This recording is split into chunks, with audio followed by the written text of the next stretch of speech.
يسعد لي أوقاتهم متابعيني الحلوين ومتابعين إن شاء الله تعالى راح يتابعونا بعد ما يشوفوا وصفتنا لليوم. وصفتنا صينية الكوسة مع الدجاج.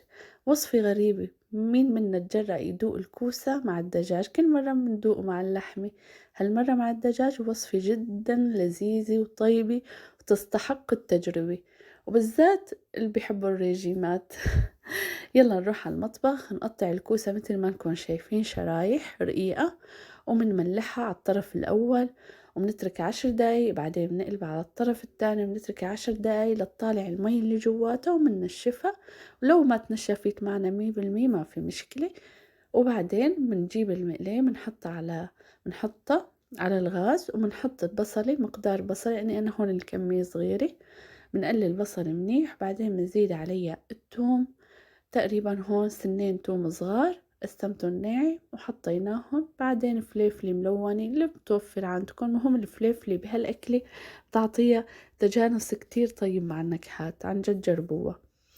بعد ما حطينا فليفلة بنحط الدجاج مثل ما نكون شايفين مقطع لمربعات صغيرة، ما مربعات كبيرة جدا صغيرة. وبنرش الفلفل الأسود والزنجبيل وجوزة الطيب ومعلقة ماجي. هلأ هون ما حطيت ملح لأن الماجي عندي هون بيعطي ملح منيح يعني مالح. حركناها شوحناها منيح منيح لستوى الدجاج معنا.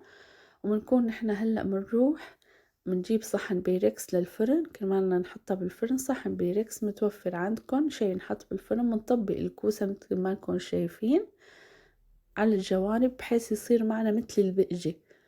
وبعدين بنحط عليه الحشوة الدجاج، بنحطها جوات الكوسة بصحن البيركس. وبنحاول بعدين نسكر الدجاج، بدنا نسكره كله يعني تصير مثل البقجة تماما. وبعدين نجيب نحط لها صوص. الصوص هو عبارة عن تقريبا نص كاسة مي مع معلقتين دبس بندورة فقط لا غير. وهون عنا كله مملح، يعني معلش ما في داعي تحطوا ملح، إذا حسيتوا ملح قليل بتحطوا ملح. بنحط ملح بنص الكاسة، ومنزيدها على الكوسة، ومنحط على الوجه جبنة موزاريلا أو جبنة برمزان، نوع الجبنة اللي انتو بتحبوه، وتحطوها بالفرن.